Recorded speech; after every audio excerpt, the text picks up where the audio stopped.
गुलामी की जो जंजीर होती है इतनी जल्दी नहीं उतरती है। आपको बता दें कि जो के पाठक जी का आतंक फैला हुआ था और के पाठक जी छुट्टी पर गए हैं, लंबी छुट्टी पर गए हैं, लेकिन उनका जो आतंक है, उनका जो आदेश का प्रभाव था, वह अभी शिक्षकों के ऊपर बना हुआ है, पदाधिकारियों के ऊपर बना हुआ है और लगातार आगे तक बना रहेगा। तो नमस्कार दोस्तों, आप सभी का इस चैनल पर हार्दिक स्वागत है। तो आज हम बात करने वाले हैं इसी संदर्भ में कि जब किसी इंसान के ऊपर गुलामी का या कहे कि किसी डर का साया बैठ जाता है, उसके बाद उसे हटने में थोड़ा समय लगता है। तो के पाठक जी ने जिस तरीके से पिछले 11 महीने से अपना आतंक फैला करके रखा है, शिक्षा विभाग से लेकर के शिक्षक तक, बच्चों तक, जो उनका एक क्रेज था, एक डर की जो भावना थी, वह सबके अंदर घर कर गई है। बच्चे भी सोच रहे हैं कि 3 दिन नहीं जाएंगे विद्यालय तो उनका भी नाम काट दिया जाएगा।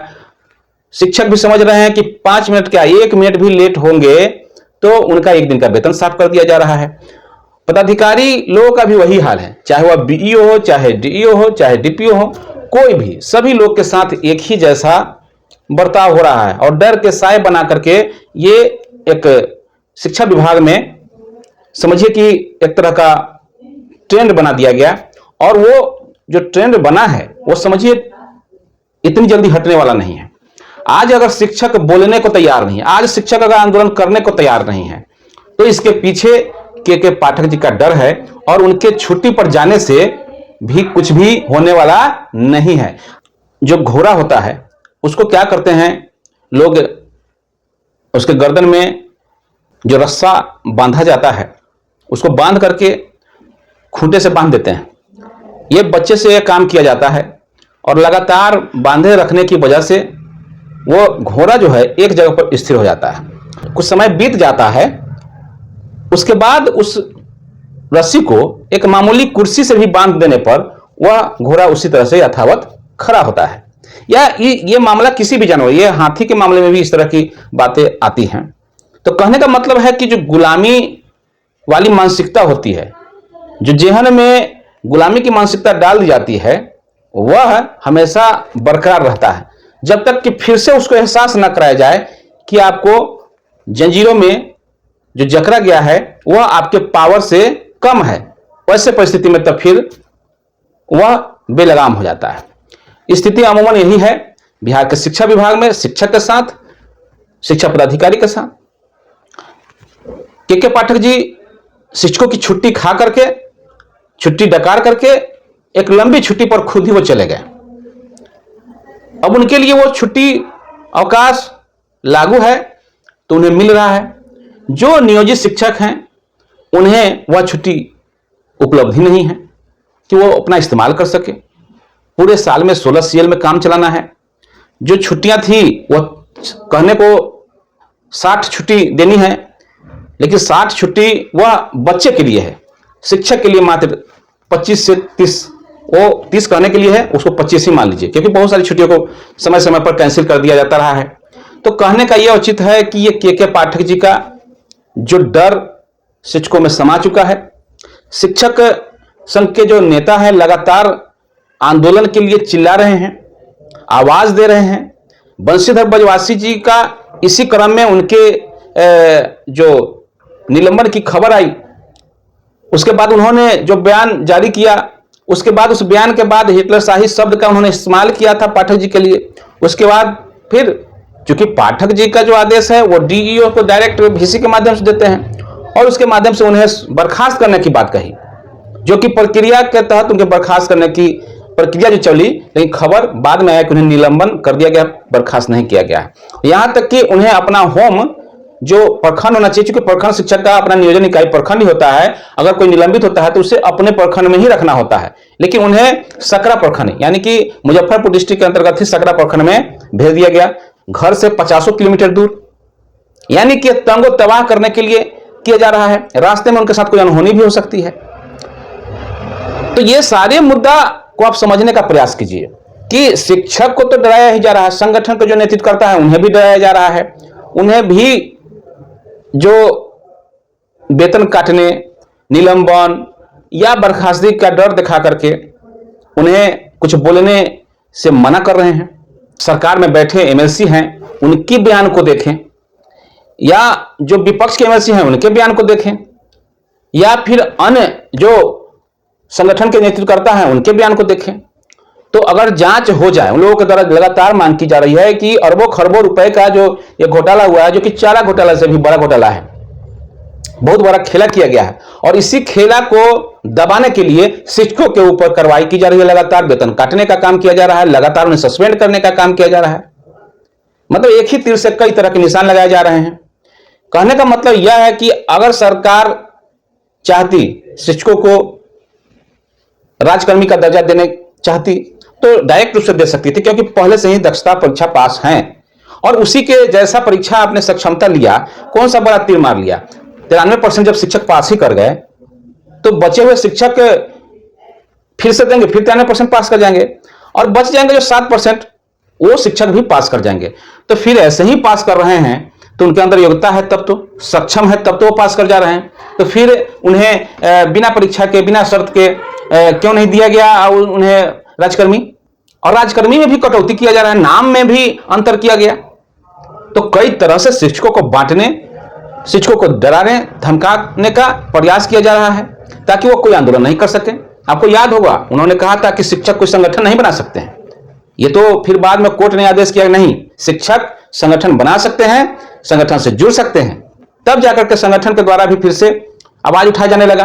तब क्या किया गया कि शिक्षक संगठनों के जो नेतृत्वकर्ता हैं उन पर व्यक्तिगत रूप से आक्षेप शुरू कर दिया, व्यक्तिगत रूप से उन पर कार्रवाई शुरू कर दी गई। जो लोग बोलते हैं उनके खिलाफ कार्रवाई हो जाती है।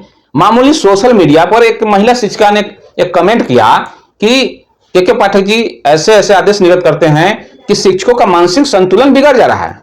इसमें गलत क्या है? उन्होंने सही कहा था और सही बात है। आज किसी भी विद्यालय में जाकर के शिक्षकों से पूछिए कि उनकी मानसिक संतुलन क्या है, क्या वो मानसिक रूप से स्वस्थ हैं। आज लगभग विद्यालय में आप दौरा करेंगे तो परसेंटेज यानी कि लगभग शिक्षक यही कहेंगे कि के पाठक जी के नए नए फरमान से वो तंगो तबाह है।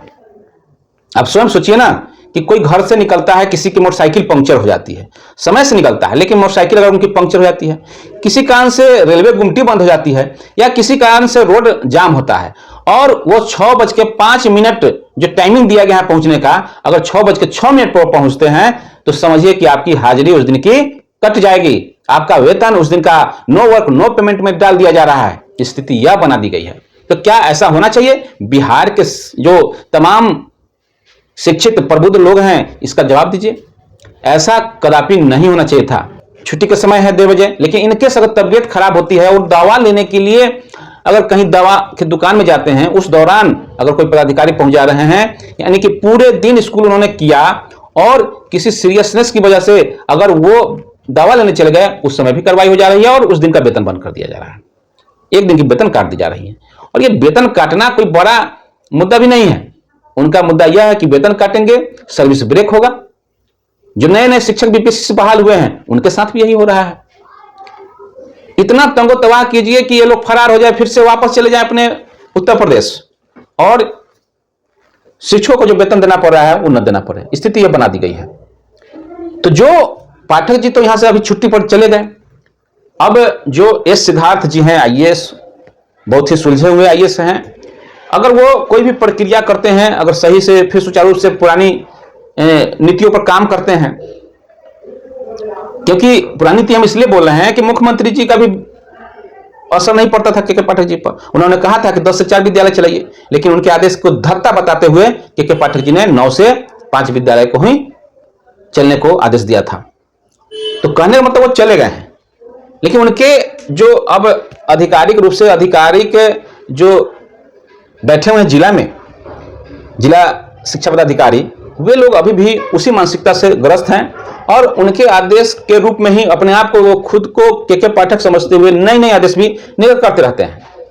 तो ये आदेश अभी कुछ दिन चलेगा, तो शिक्षक अब ये ना भूले कि वो चले गए हैं तो हमें छुट्टी मिल जाएगी। ये स्थिति है। लेकिन शिक्षक अंदर ही अंदर एक अग्नि, एक ज्वाला अंदर ही अंदर सुलग रही है। ये सिर्फ इंतजार शिक्षक संगठन कर रहे हैं कि कब ये आचार संहिता खत्म हो, अब कब आंदोलन होगा। तो इस बीच एक अच्छा मौका है, के पाठक जी भी नहीं है और निश्चित तौर पर 4 तारीख के बाद आचार संहिता खत्म होगा। उसके बाद एक बड़ा आंदोलन का आगाज होने की संभावना है, क्योंकि बंशीधर बजवासी जी ने भी घोषणा कर दिया है। शिक्षक एकता मंच से भी आग्रह है, शिक्षक एकता मंच के जितने भी तमाम अध्यक्ष मंडल के सदस्य हैं, प्रदीप कुमार पप्पू जी, आनंद कौशल जी, केशव कुमार जी, शशि रंजन सुमन जी, पूर्ण कुमार जी, आप सभी तमाम शिक्षक नेतृत्वकर्ता से करबद्ध प्रार्थना है कि आप लोग इस चीज को ध्यान दीजिए और शिक्षक आंदोलन को एक मजबूती प्रदान करते हुए ऐसा आंदोलन खड़ा कीजिए जहां सारी रिकॉर्डों को तोड़ दिया जाए और जो शिक्षा की मूलभूत जरूरतें हैं, मांग है, उन मांगों पर सरकार विचार करे। क्योंकि 2024 तो चला गया, सरकार जिनकी बननी होगी बनेगी, लेकिन 2025 एक महत्वपूर्ण वर्ष है शिक्षकों के लिए, क्योंकि 2019 भी एक महत्वपूर्ण वर्ष था, लेकिन आपने देखा होगा कोरोना काल की वजह से वह एक दूसरा ही मामला में परिवर्तित हो गया। खैर, वह समय चला गया, गुजर गया, उन समय पर बात हम लोग नहीं करेंगे। अब हम लोग नई पहल करते हुए जो आपके सामने जो समय है, विपरीत परिस्थिति बनी हुई है, उस परिस्थिति में भगत सिंह के रूप में बंशीधर बजवासी जी उभरे हैं, उनका साथ दीजिए, क्योंकि उनके ऊपर कार्रवाइयां हो रही हैं। आप अमित विक्रम जी को देखिए, उन्होंने भी शुरुआती दौर में बहुत ही अच्छा प्रयास किया, लेकिन बाद में उन्होंने सक्षमता परीक्षा दे करके अपने आप को शिक्षक एकता मंच से अलग कर लिए। हालांकि उनसे भी हमारा आग्रह है कि जो ये गलत नीतियां हैं उनके खिलाफ आवाज जरूर उठाइए। आप सभी से करबद्ध निवेदन है, राजू सिंह जी से भी निवेदन है कि आप लोग निश्चित रूप से आंदोलन को एक धार दीजिए और बड़ा आंदोलन खड़ा करने का काम कीजिए। तो फिलहाल इस वीडियो में इतना ही। धन्यवाद। जय हिंद, जय भारत, जय शिक्षक।